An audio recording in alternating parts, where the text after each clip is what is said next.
Salut la compagnie, c'est Jules Melon et aujourd'hui dans la procédé critique, je ne suis pas seul, j'ai le plaisir d'accueillir à nouveau l'ami au cinéma alias Axel. Comment vas-tu? Très bien, merci à toi de me réinviter pour blablater de très bons films, dis donc. Bah oui, mais ça fait super plaisir, d'autant plus que maintenant tu ne t'appelles plus Louis Archibald, hein, on s'en souvient de Oui, cette vieille blague, mais voilà. Mais attention, parce que là, évidemment, après avoir causé ensemble de Dragon 2, oui, malheureusement on n'avait pas pu faire le premier Dragon ensemble, mais là, on va conclure la trilogie en tout à discutant fait. autour de Dragon 3, Le Monde Caché. Ah oui, il y a un petit sous-titre en plus, ou The Hidden World en VO, toujours réalisé par son chapeauteur, on va dire ça comme ça, pas confondre avec le chapeauté, Dean DeBlois, le fameux Canadien, sans Chris Sanders, qui était son collègue sur la réalisation du premier, mais qui produit toujours. Bon, au casting vocal, on prend plus ou moins les mêmes. C'est-à-dire, par exemple, en VF, on a Donald Renew pour le héros Harold, et en VO, on a Kate Blanchett pour la mère. Mais il y a un méchant qui apparaît. En VO surtout, parce qu'en VF aussi, sa voix est intéressante. Pour les Américains, c'est F. Murray Abraham, qui était le grand antagoniste dans Amadeus. Et en VF, c'est Theodore Atkin, qui a toujours cette voix un peu... qui aime bien, qui colle bien aux bad guys. Voilà. Et alors, bon, l'histoire se déroule, je crois, un an après Dragon 2. Petite précision Tout à d'emblée, quand on fait. va commencer à discuter de Dragon 3, bien sûr, on respoilera le 2, à minima. C'est Oui, quand même un film qui difficilement peut pas trop se prendre à part. Et donc, un an après Dragon 2, que se passe-t-il? Ben, on poursuit l'évolution de notre héros Harold, qui est donc le fils du chef viking, et qui va devoir prendre des nouvelles responsabilités et faire face surtout à une nouvelle menace qui est double. Une un peu plus, on va dire, entre guillemets écologique, où ils sont trop nombreux à Burke. Tout simplement. Il y a trop de oui, dragons, trop de personnes, donc il faut qu'ils aillent ailleurs, hein, certainement.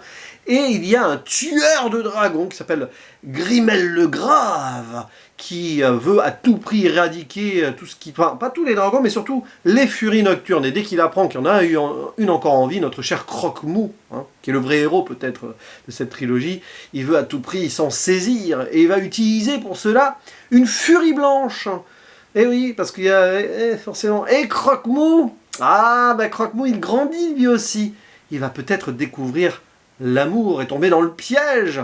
Et rajouter à cela donc la possibilité de mettre des dragons ailleurs, peut-être dans ce monde caché où il y aurait plein de dragons.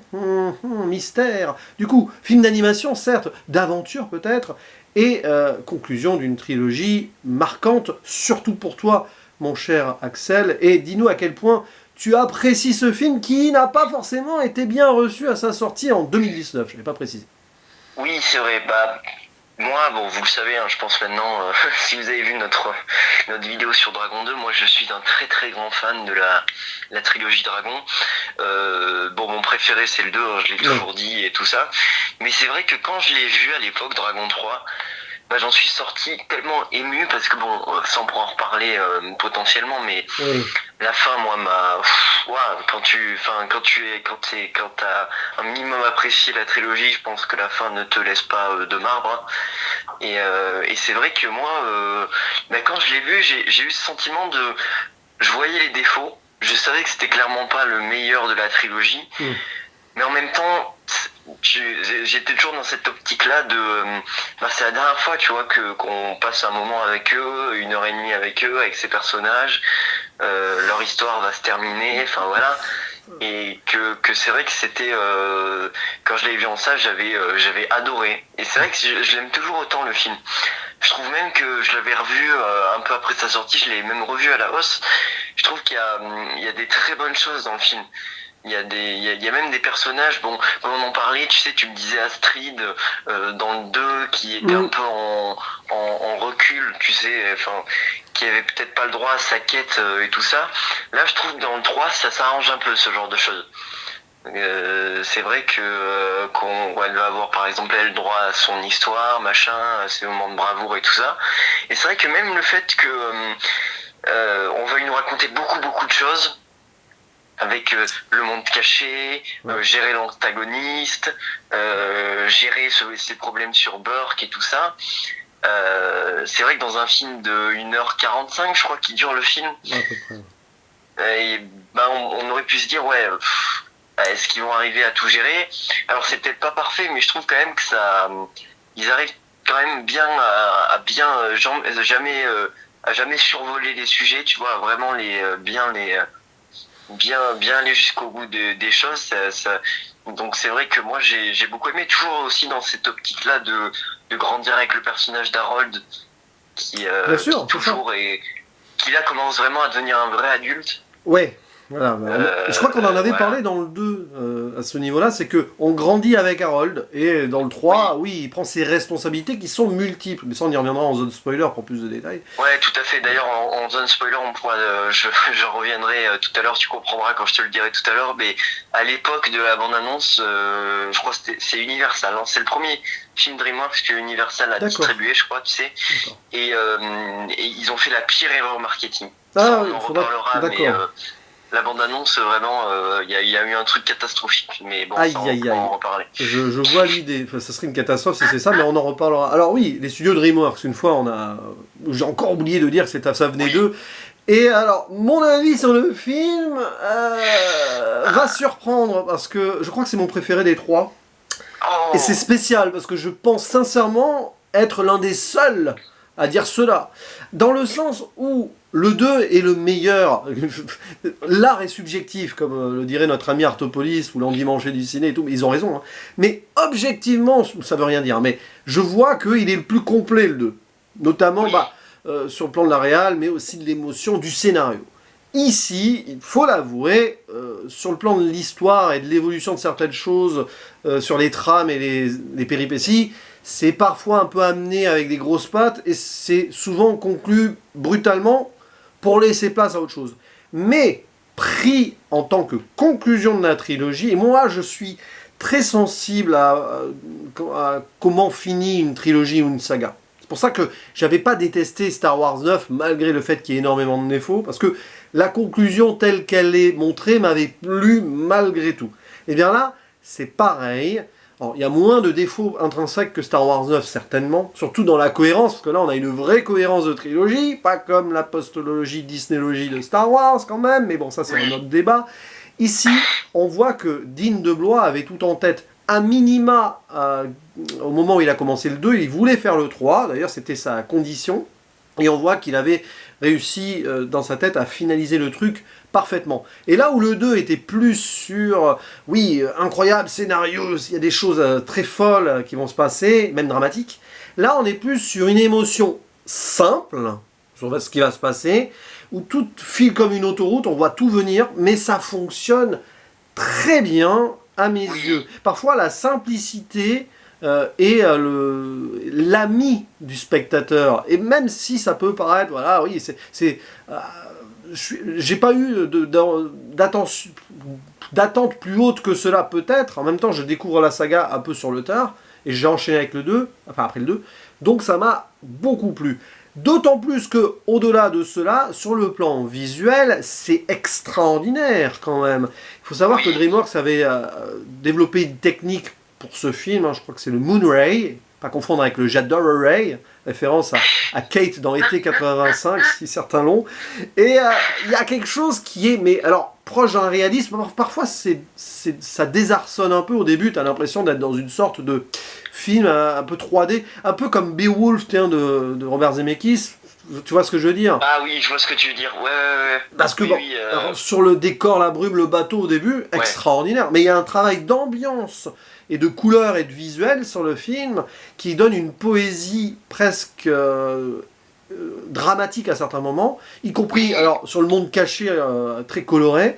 Alors ça peut paraître un peu artificiel comme ça, mais moi je suis très sensible aux ambiances et aux atmosphères. Le film nous plonge dedans. Alors oui, sur l'écriture, certains personnages, tout ça, on pourrait redire plein de trucs. Il y en a qui disparaissent plus ou moins. Bon, Oui. t'as la mère de... Bon, elle est là, mais elle n'est pas vraiment là. T'as Eret, fils d'Eret, il est revenu. Là, limite, tu le sors du film, ça revient au même. Par contre, t'en as d'autres qui sont un peu plus exploités, notamment les jumeaux en mode comic relief. Mais c'est un comic relief qui fonctionne. Même Oui, si qui est jamais lourd, en fait. la jumelle crée un problème scénaristique quand même. Hein. Dire, genre, ah, j'y suis allé, je repars, je me fais suivre, je suis un peu bête. Bon, Oui. ça, c'est un gros problème, mais c'est pas Ouais. grave. Et le jumeau avec sa fausse barbe, avec les cheveux, moi, ça m'a fait rire. C'est idiot, parce que le gars, il a sa virilité, il l'a pas encore, mais il fait croire, alors que tout le monde voit que c'est idiot. Hein. Mais c'est... C'est des détails. Et évidemment, ce que j'ai beaucoup aimé, c'est l'évolution finale d'Harold et de Croque-Mou. Oui. Certes, il y a cette histoire d'amour, il est un petit peu bébête, mais comme toutes les premières grandes histoires d'amour, hein, ça, Oui, mais les gens bon, il y a deviennent des scènes bébêtes. qui sont jolies. La scène où ils volent tous les deux, Croque-Mou et bah, je sais même pas si elle a un nom. Voilà, Fury Éclair, on va l'appeler comme ça. Oui. C'est pas Buzz l'éclair, hein, c'est Fury Éclair. Non. Pas Ah confondre. non, regardez Dragon 3, pas Buzz l'éclair, hein, vous êtes pas obligés. Pas obligé, non, en effet. On va se faire des amis. Ou pas. Oui. Non mais c'est vrai, t'as raison. L'envol des deux, avec la poésie, la musique, qui est... Alors, au début, bon, c'est un peu là pour faire l'ambiance, mais il y a des moments, il y a des thèmes, John Powell, limite ça... C'est meilleur vers la fin. Il y a 2-3 thèmes, au moins 2 thèmes qui sont extraordinaires. Ah oui, mais la musique, de toute façon, même dans le 2, dans toute Oui. la trilogie, Bien globalement, sûr. c'était déjà... Mais c'est vrai que là, ça... Ben, en fait, tout arrive un peu à son apogée. Oui, Tout est... Ouais. En fait, de toute façon, comme tu le disais, tu sais comment ça va se terminer. Tu sais qu'à la fin, personnellement, tu vas finir en larmes, machin et tout ça. ouais. Mais en fait, ça marche tellement bien et c'est tellement bien fait que...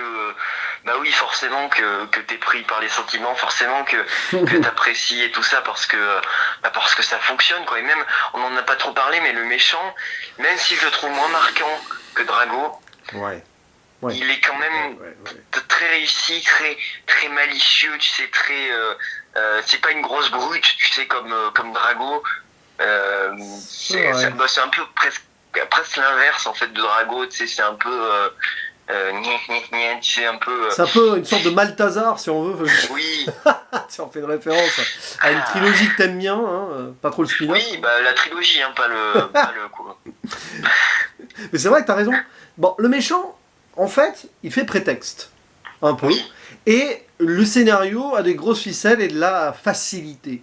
Mais moi, je ne suis pas contre cela. Moi, j'aime bien des fois quand l'histoire se fait simple. Prévisible, oui.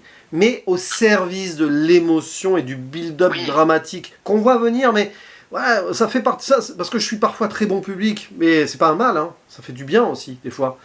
Et là, même si tu vois tout arriver à toi, eh bien, tu obtiens un peu ce que tu veux. Le film, il est là. Il te donne un petit peu ce que tu attends et ce que tu veux. Mais ça fait du bien aussi. Je sais pas ce que tu en penses là-dessus. Je comprends que les gens étaient déçus. Ils voulaient être surpris, etc. Puis, Mais, visiblement, il y a une histoire de bande-annonce en plus. Donc voilà, c'est encore pire, j'imagine. mais en fait, le truc, je pense, c'est que les gens, ils s'attendaient, tu vois, par exemple avec le 2 et tout ça, où on a beaucoup de retournements de situation, Ah le oui, film te oui. prend un peu dans tous les sens, machin et tout ça.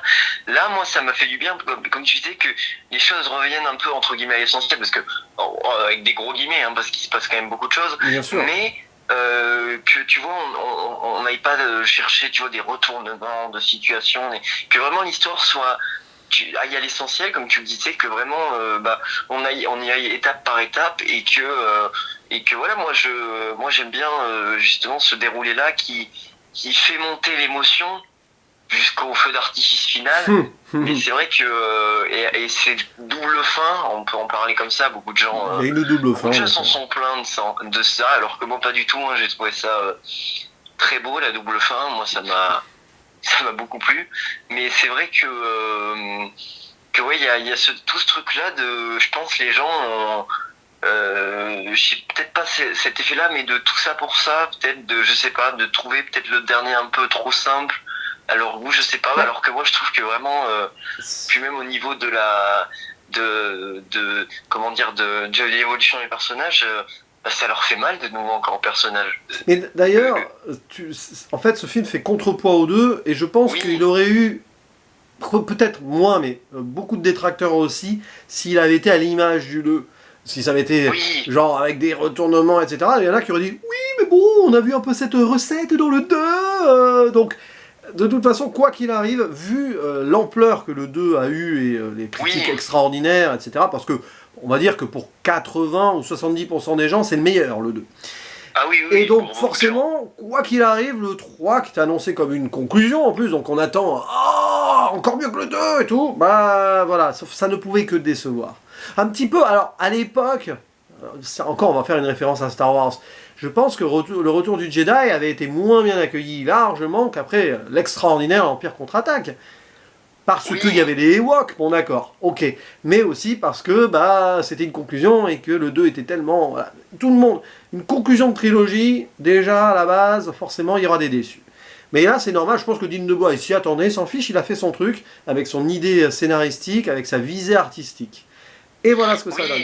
Et il n'oublie pas les thématiques, parce que elles sont, il y a une continuité de l'évolution, donc les responsabilités, est-ce qu'il va prendre ou pas... Bon, il est devenu chef, mais est-ce qu'il peut être un bon chef en hommage donc à son père, qui on le rappelle est décédé dans le 2, et qui voit en flashback, c'est peut-être un peu maladroit, limite pour reprendre, bon allez, l'idée de... Mais pourquoi pas à la rigueur, il se souvient. Puis aussi, voilà, Astrid, l'épouser ou pas, donc responsabilité d'homme, de chef, responsabilité d'ami avec Rockmou aussi, qui évolue son dragon.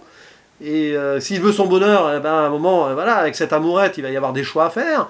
Et puis, et puis aussi la thématique du vivre ensemble. Les humains et les dragons ensemble, à la base, c'est pas normal. C'est très sous-entendu dans l'intrigue des deux premiers. Là, il y a des choix à faire aussi. Donc finalement... Voilà. C'est là que tu t'en rends, même, je pense que c'est le film de la trilogie où tu t'en rends le plus compte de tout ça. Parce que pour le monde autre que sur Burke, bah, c'est pas normal de vivre avec des dragons. C'est ça. C'est entre guillemets, ouais, quelque chose de presque contre nature, tu vois ce que je veux dire? Justement, il y a eu cette guerre pendant des années, justement, où pour beaucoup de gens encore dans ce monde-là, l'univers de dragons, bah, les dragons sont des monstres, hein. C'est ça. Et sur Burke, ils sont un peu, comment dire, un peu à l'écart de tout ça, bah forcément, hein. Mais je trouve que, et puis même par rapport au déroulé du film, par exemple la grosse bataille finale, de nouveau avec des bateaux et tout ça, je trouve qu'ils arrivent à réinventer, tu vois. Ah, c'est beau. Ils sont jamais. C'est épique. Ah oui, c'est très beau. C'est rapide, c'est sûr, ça se conclut un peu rapidement peut-être, mais bon. Mais c'est parce que je pense là aussi, je pense que Dean DeBlois, s'il avait pu faire un film de 2 heures, il l'aurait fait. Oui, voilà. Mais bon, on est toujours sur l'animation et il faut pas que ça dépasse 1h50, quoi. Et puis il faut pas oublier que vu la technique employée et que c'est très précis, minutieux, bah, il fallait finir à temps aussi, qu'ils pouvaient pas aller beaucoup plus loin. C'est sûr que s'ils avaient eu plus de temps et plus de budget, ça aurait été plus... Et il fallait aussi penser à cela. Et dernière chose avant la zone spoiler, parce qu'on va y arriver, de toute façon le film, il est dans cette thématique du renverser ce qui est considéré comme normal. La normalité ici, qu'est-ce que c'est? Voilà, on a déjà notre héros qui quand même qui a perdu une partie de sa jambe, et puis le chef il n'a pas la tête du viking, tout est là, hein, de toute façon. Donc les dragons vivent ensemble, forcément le film joue là-dessus. Mais je te propose qu'on entre directement dans cette zone spoilers, parce que là, alors allez, bon, à la fin le méchant il meurt, on s'en fiche. Voilà. Bon, il meurt un peu, voilà, comme ça. Et les dragons, eh ben, ils vont aller vivre à part parce que c'est plus possible. Et donc, on dit adieu à tous les dragons qui vont aller vivre dans le monde caché des dragons. Et il y a les adieux entre Harold et Croque-Mou. Et c'est presque une évidence. Harold, il grandit ultimement en laissant partir son ami avec sa copine. Et c'est comme ça. C'est comme ça, voilà, c'est la vie, il savait que de toute façon, je pense qu'il le savait, tu sais, le personnage, que au bout d'un moment il pourrait pas, tu vois, être éternellement, ils auraient toujours, tu vois, des soucis, des problèmes, de tout ça, et puis même se laisser tous les deux vivre leur vie. Il y a ce truc-là de vraiment comme s'ils disaient au revoir aux spectateurs, en fait, c'est vraiment ça. Bah voilà, ils vont chacun aller vivre leur vie. Et c'est vrai que même moi, cette double fin, d'ailleurs, on va arriver au moment où je t'avais dit qu'ils avaient cafouillé dans le... Et ben c'est parce que, dans la bande-annonce, quand était sortie, la première bande-annonce en plus, un des premiers plans de la bande-annonce, c'est Harold avec de la barbe, sur le bateau quand il va revoir Croque-Mou à la fin. Ah, les idiots. Voilà. Ah, les imbéciles. Là, c'est pas bien, ça. Mais c'est pas bien. Je sais pas comment ils s'en sont sortis, vraiment, qui a eu l'idée bête de mettre ce plan dans la bande-annonce, mais vraiment, c'est alors vraiment évidemment, la pire idée. Ceux qui ont vu ça, ils savaient comment ça allait se terminer. Bon, après, peut-être que Dean DeBlois a dit c'est pas un problème, de toute façon, on sait comment le film va se finir, hein, je veux pas qu'on joue sur la surprise dans ce film, mais quand même. Mais quand même. Mais du coup, moi, quand même, elle a bien marché sur moi, quand même, cette double fin où justement, Harold, il a des enfants maintenant. Et du coup, ils vont aller revoir. Et au début, Croque-Mou, il semble un peu agressif parce qu'il reconnaît pas et tout ça.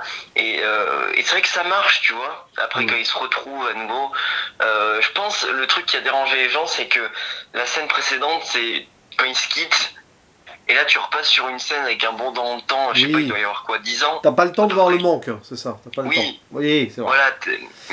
Mais moi, ça marche quand même sur moi. Bon, entre-temps, t'as quand même le mariage Le entre Harold et mariage qui est très Racine. beau, la scène est magnifique. Voilà, avec, on voit tous les personnages en travelling, ça y est, tout le monde est là. Tiens, il était dans le film, lui, tu vois, tu te poses des questions. Oh, je suis vache, mais bon, le meilleur ami d'Harold, par exemple, on le voit pas beaucoup. Ouais, c'est vrai. C'est plus son nom, là. C'est Varek, non Oui, oui, Ouais, c'est ça. oui, Oui, oui, je crois que c'est vrai, Varek. oui. Bon, il y en a qui disparaissent un peu, mais en même temps, on les a bien vus avant. Et alors, tiens, on en revient. Ellipse, plusieurs années, on le voit avec ses enfants. Bon, évidemment, on a le cliché, hein. Il y a le garçon qui ressemble à la mère et le fils qui ressemble au père. La fille qui ressemble au père. Voilà, bon. Et Croque-Mou et sa furie éclair. Furie nocturne, furie éclair. On voit déjà le message social aussi, là, au passage. Oui. Hein, il y a la possibilité de mixité des populations et aussi dragons humains, donc hop, on est dans l'ouverture. Ben aussi ils ont leur petite famille, et comme c'est mignon. Alors évidemment, là j'ai versé ma larme, c'est hyper grossier entre guillemets, mais comme ça marche, les retrouvailles, et oui, puis mais ça l'envolée marche en tellement famille à la fin, mais qu'est-ce que c'est beau, voilà, tout simplement. Mais oui, mais c'est tout ce truc-là de... c'est des adultes maintenant, tu vois ce que je veux dire? Quand je l'avais vu, c'était vraiment... bah waouh quoi, moi ça m'avait vraiment touché, bah pareil, moi aussi j'ai eu les larmes à la fin, forcément, mais c'est vrai que waouh quoi, en fait c'est tellement simple mais ça marche tellement bien quoi. C'est ça. On va pas se plaindre de... Et puis j'ai même pas l'impression que ça soit fait dans un but de tir-larme, tu vois ce que je veux dire? C'est une conclusion logique en fait. Oui, bah oui, t'as totalement raison. C'est où les choses devaient aller en fait. Et il n'y a pas à dire quoi que ce soit sur le fait que c'est vraiment, je pense, sous Dean Desblois, il savait que la fin ça allait se terminer comme ça, je pense. Peut-être même quand il a réalisé le premier, il savait qu'il voudrait finir comme ça. Mais c'est vrai que ouais, moi je trouvais, puis même je pense même pour eux là, toutes les personnes qui ont travaillé sur la trilogie, ça a dû faire quelque chose. Je pense. De voir ce film et tout ça. Et c'est vrai que moi, Dragon, ça restera une des sagas d'animation qui aura su tenir sa barre tout le long. Vraiment un peu comme des Toy Story. Bon, il y a eu l'erreur du 4, mais je sais que Dragon ne fera pas cette erreur-là.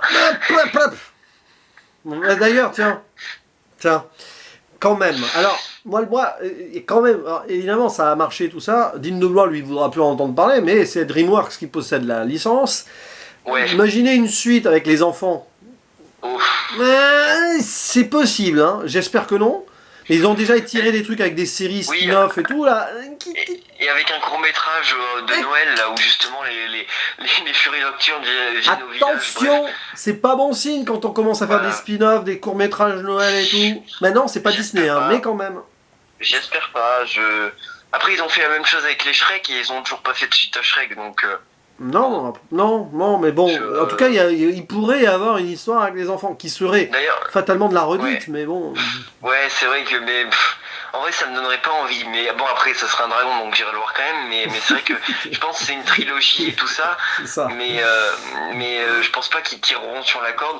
Et d'ailleurs, petite anecdote qui a rien à voir avec tout ça, enfin si, ça a à voir, mais tu vas comprendre, à chaque conclusion d'une saga DreamWorks, le générique de fin, c'est des images flashback. Oui. Ils avaient fait la même chose pour Shrek 4 et ils font la même chose pour Dragon 3. Voilà, c'est la petite anecdote, vous en faites ce que vous voulez. Ça peut imaginer aussi ce qui a pu se passer sur l'ellipse et tout. Bon, oui. Voilà. Bon, mais c'est vrai que c'est une fin qui était parfaite en fait. Évidemment, tu prends le film à part. Encore si tu prends le film à part, ça peut passer. C'est juste que tu manques les éléments d'avant. Mais on va pas revenir sur ce qu'on a dit. C'est ça. Ça ne pouvait que décevoir. Et c'est vrai que ça fait... Ouais, c'est facile. Et hop, ellipse. Oh, il a des enfants, il retrouve Croque-Mou et tout. Il n'était pas obligé de le retrouver. À la rigueur, on pouvait l'avoir sur le bateau, il arrive vers le monde, et hop, on ne les voit pas, les retrouvailles. Mais bon, à ce moment-là, ça aurait teasé une sorte de faux Dragon 4. Là, au moins, ces retrouvailles et tout, on a une vraie conclusion. Et puis, c'est pas illogique, même quand des amis se perdent de vue, parce que la vie les mène ailleurs. Rien ne dit qu'ils ne vont pas se retrouver, et, ah, bah tiens, t'as eu des enfants et tout, bah voilà. Ouais, possible. c'est vraiment ça. Tu te dis que. Mais après, voilà, moi je pense que.